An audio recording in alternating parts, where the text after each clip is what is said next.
औज़ुबिल्लाहिमिनश्शैतानिर्रजीम बिस्मिल्लाहिर्रहमानिर्रहीम। अस्सलामु अलैकुम वरहमतुल्लाहि वबरकातुहू। आज बात करेंगे कि अपनी सोच को कैसे बदलें। हमारे स्कूलों में, कॉलेज में ये हमें पढ़ाया जा रहा है कि अच्छी जॉब के लिए आप डिग्री हासिल कर लो और आपको अच्छी जॉब मिल जाएगी, आपको अच्छी नौकरी मिल जाएगी। बेटा पढ़ोगे तो आपको जॉब मिल जाएगी। ऐसी बातें सुनने को मिलती हैं।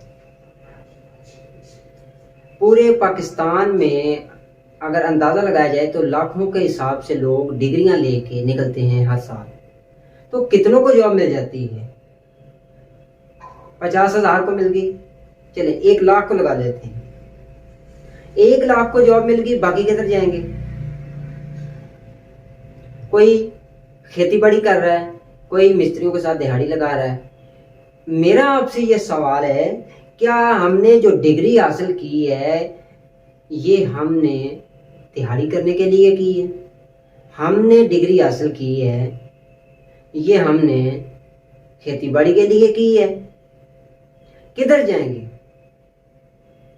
हमारे स्कूलों में ये पढ़ाया जा रहा है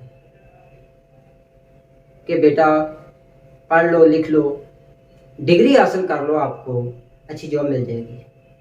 हमारी जो सोच है वो पहले वक्तों की तरह है। हम अपनी सोच को नहीं बदल रहे। एग्जाम्पल देता हूं आपको। हमारे आजकल घरों में क्या हो रहा है? अगर दादा ने सोना बाप को दिया, उसने कहा कि बेटा ये लो, ये मैं आपको देता हूं, तो बाप ने कहा, उसको बहुत संभाल संभाल के रखा कि ये मेरे बाप की निशानी है, इसको खर्चना नहीं है, इसको ज़ाया नहीं करना, इसको इस्तेमाल नहीं करना, इसको संभाल के रखना है। सारी जिंदगी चाहे गुर्बत में गुजर जाए, लेकिन वो सोना जो है वो किसी काम पे नहीं लगाना, उसको इस्तेमाल नहीं करना।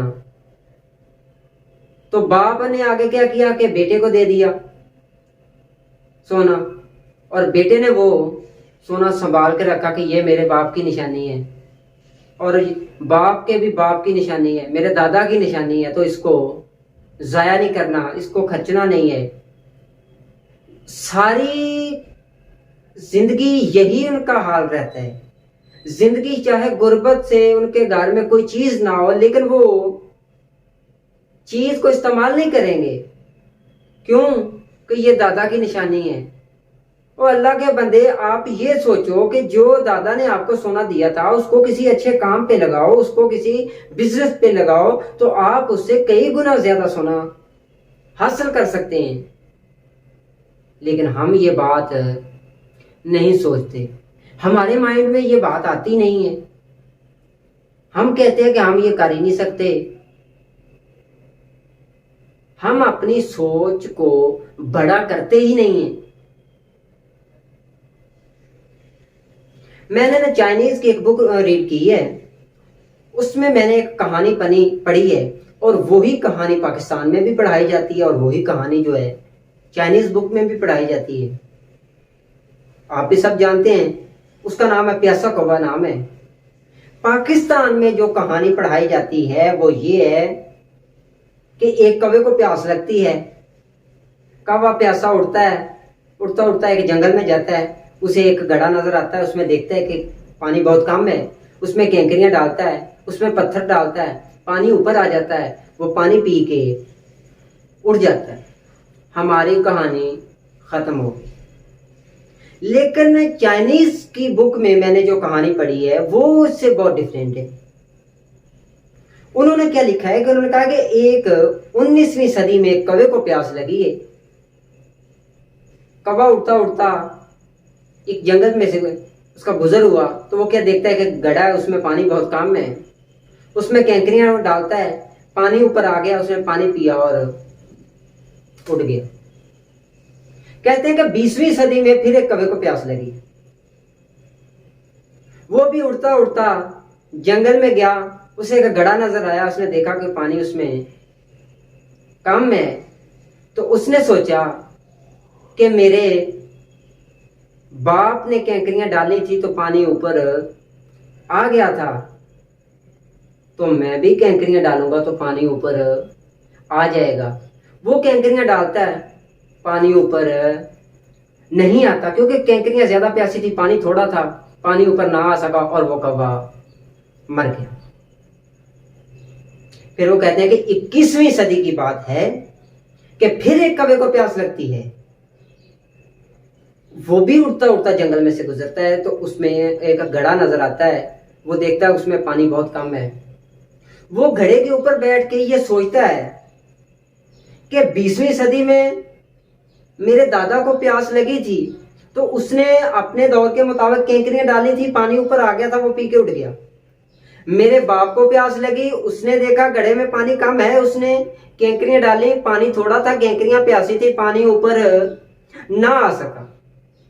अगर मैं भी अपने बाप वाला काम करूंगा तो मेरी भी डेथ हो जाएगी, मेरी भी मौत हो जाएगी। वो क्या करता है कि अपने दौर के मुताबिक, अपने माहौल के मुताबिक, अपने एनवायरनमेंट के मुताबिक गले में स्ट्रॉ लगाता है, पानी पी के उठ जाता है। ये चाइनीज बुक में पढ़ाई जाती है और हमारे वाले दोनों का जमीन और आसमान का फर्क है।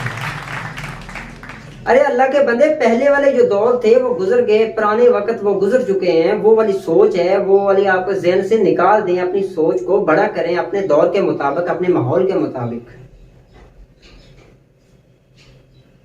हम क्या करते हैं कि हमारे घरों में अगर कोई बच्चा कहे कि आप बड़े होके, बच्चा कहते हैं कि मैं बड़ा होके ये काम करूंगा, मैं बिजनेसमैन बनूंगा, मैं ये करूंगा, मैं वो करूंगा, उसके घर वाले कहते हैं, मुंह सबसे उनका पहले सवाल ही यही होता है, मुंह देखा अपना,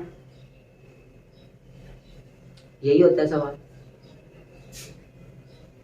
अगर आप उन्हें कहें कि मैं बड़ा होके ये काम करूंगा, मैं बिजनेसमैन बनूंगा, मैं पायलट बनूंगा, मैं कुछ करूंगा, वो आपको कहेंगे कि आप नहीं कर सकते, क्योंकि आपके खानदान में पहले किसी ने नहीं किया।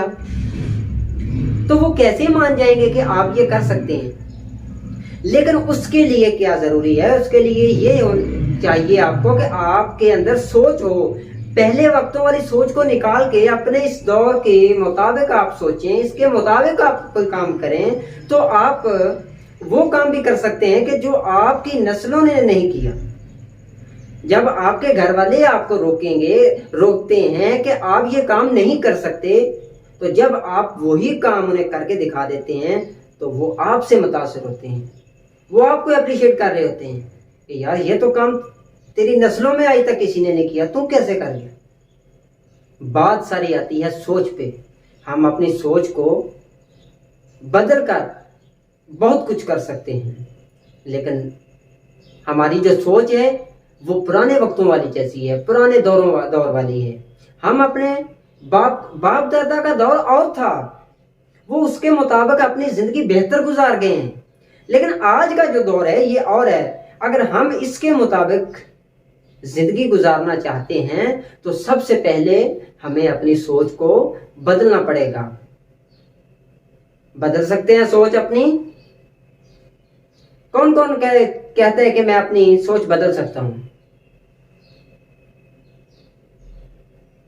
मुझे एक शेर याद आ गया, तूने चाहा ही नहीं वरना हालात बदल सकते थे, तूने चाहा ही नहीं वरना हालात बदल सकते थे, तेरी आंख के आंसू मेरी आंख से निकल सकते थे।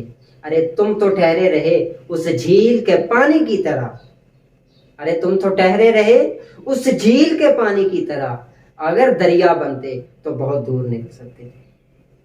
हाँ, अगर दरिया बनते तो बहुत दूर निकल सकते थे। अपनी सोच को दरिया की तरह, पानी की तरह बड़ा रखो तो आप जिंदगी में बहुत कुछ हासिल कर सकते हैं। Wish you all the best. अल्लाह हाफिज़।